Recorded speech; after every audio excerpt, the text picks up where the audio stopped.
I found every single travel credit card, some you may know well, some you may have never heard of, and I'll be ranking them in this video, with S tier being the best and F tier being the worst. Starting with the American Express Platinum. So for the American Express Platinum, I'm gonna definitely put it in S tier. I know it's really controversial, the annual fee is high, the credits are hard to use, but the credits work out for you. The value you get from this card is amazing. The multipliers are kind of specific, but it's not bad. You get 5 times points on flights, 5 times back on hotels booked through the Amex travel portal. So when you book a hotel using the FHR credit, you're getting 5 times back. I don't know, me personally, if I can just use a couple of the credits, I can easily outsize that annual fee. But of course, that's my situation. If this card doesn't work out for you, definitely don't apply for it. And what the heck, let's go ahead and rank the rest of the American Express charge cards. With the American Express Gold card in B tier. Now, if this was a food or groceries tier list, the American Express Gold would definitely be S tier. But for travel wise, it only gets you 3 times points back on flights. And yes, it doesn't have a foreign transaction fee, but the rest of the multipliers are kind of useless when traveling internationally. You can't get 4x on groceries. For the restaurants, most international locations don't even take American Express. And there are a lot of travel benefits with this card, like transfer partners and just insurance benefits. But ultimately, I don't see the American Express Gold card as a travel card. And then last of the American Express charge cards, the green card I'm gonna put in A tier. The multipliers are really good on this card. You get 3 times points back on restaurants, 3 times on transit, trains, buses, ferries, subways, lifts, Ubers,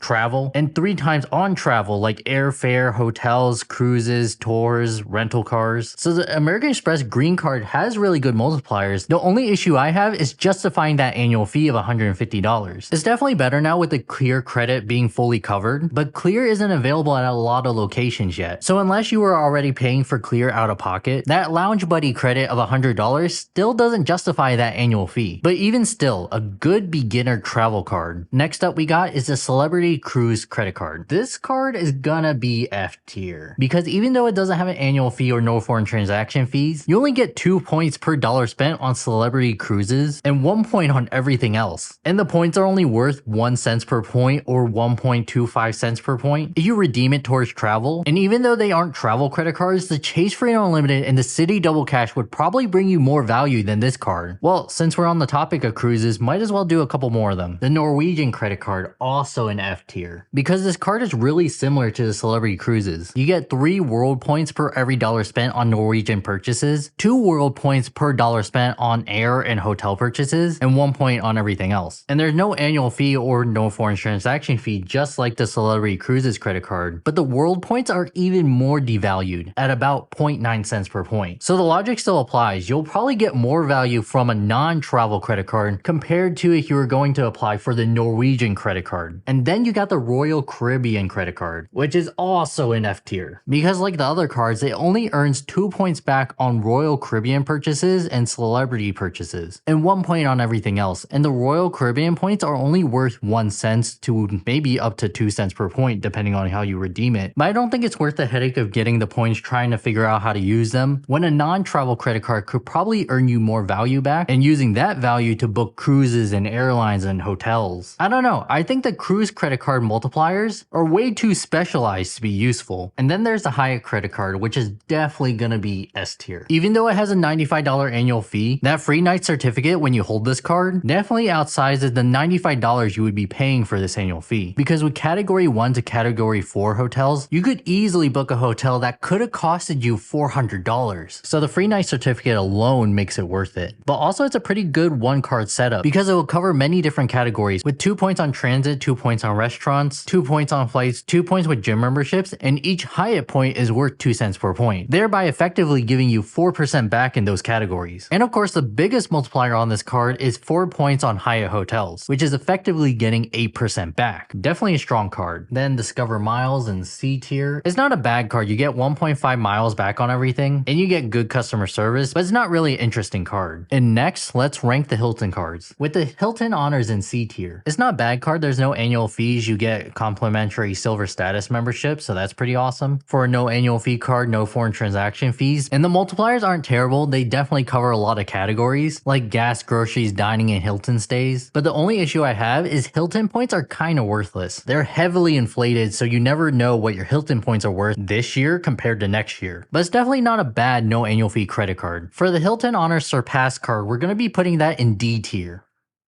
Because even though it looks like you have more benefits, you are charged $95. The welcome bonus is pretty good. You get slightly higher multipliers, and you get gold status, and 10 free priority pass entries, along with a free night reward, but you only get that free night reward after you spend $15,000. Definitely, in my opinion, not worth spending $15,000 just to get a free night reward. And that 10 priority pass visits definitely doesn't make up for that annual fee, because there are many other cards like the American Express Platinum that come with priority pass but can easily justify their annual fee. So that's why it's in D tier. And then for the Hilton Honors Aspire card, that's gonna be in S tier, because even though it comes with an annual fee of $450, it's easily justifiable. You got slightly increased multipliers. For some reason, gas and groceries are gone, so that kind of sucks. But you get diamond status, the highest status for Hilton members, a free night reward, which can already easily cover that $450 annual fee. But you'll also get $250 resort statement credit at Hilton, a $250 airline fee credit, and priority pass, and you can have unlimited lounge access, way better than just 10. From my understanding, the $250 Hilton resort statement credit is actually pretty easy to use. And for the airline fee credit, officially it's pretty hard to use, but you watch my video on how I hacked the airline credit, that $250 is as good as cash, in my opinion. So you're definitely getting outsized value when you hold this card. And hey, let's just go over the Marriott cards. Starting with the Marriott Bevy, and that's gonna be an F tier. I don't see any way to justify this card. The card costs $250. You only get a couple multipliers that aren't really worth it. This bonus of 1,000 points per stay and a free night certificate, but only when you spend $15,000, and it's restricted to properties that are worth less than 50,000 Marriott points. I don't see any reasonable way to justify this card. However, the Marriott Brilliant card, that's definitely gonna be S tier. The multipliers are okay on this card. However, the card does cost a hefty $650. But the stuff you get with that $650 is a $300 dining credit, $25 per month at any restaurant, so you don't have to go through like a food app like Uber Eats or Grubhub. You get a free night reward up to 85,000 Marriott points, so you could probably book a Ritz if you wanted to, so it could be worth up to $400 or even $800 or even $1,000. And you get Platinum Elite status, which is the highest status Marriott offers, and since it is pretty rare, it can be worth more, along with global entry or TSA pre-check, priority pass, so definitely a card worth thinking about. Next is the Marriott Bountiful, and this is going to be an F tier as well, because it's basically the same as the Bevy. $250, not worth it. And for the Marriott Boundless, now that one's going to be an A tier. The annual fee is a tolerable $95, and you get a free night every year, which can definitely cover that annual fee. The only reason I don't put it in S tier is because for the free night reward, it can only be redeemed up to 35,000 points, thereby limiting your options for hotels. I know for a Marriott, for a decent property, it's usually hovering around 50,000 points if you're staying in the city. Now maybe you're staying at a smaller city, you can probably redeem it for less than 35,000 points, but in general, it is harder to find a hotel that is less than 35,000 points. So that's why it's in the A tier. And then for the Marriott Bold, that's going to be in C tier. It's not interesting, but it doesn't cost you anything. Then let's go into Bank of America cards. For the Bank of America Travel Rewards card, I'm going to put that in C tier. It's not a bad card, there's no annual fee, but you get 1.5 points on every dollar you spend, which is really comparable to the Chase Freedom Unlimited card, which isn't a travel card. I don't know why they portrayed this one as a travel card, other than to redeem your points for, which, you know, the Chase Freedom Unlimited also has that option as well, when you combine it with the Chase Sapphire Preferred or the Chase Sapphire Reserve. So it's not bad, I just don't think it's really a travel card in my opinion. And then for the Bank of America Premium Rewards card, I think I'm gonna go with B, only because you can only get value back on this card by using the airline credit, which is not the easiest thing to use for most people. And worse, it's $100, which makes it harder to redeem for an airline ticket. So there aren't too many ways to redeem it. With also the Bank of America Premium Rewards card in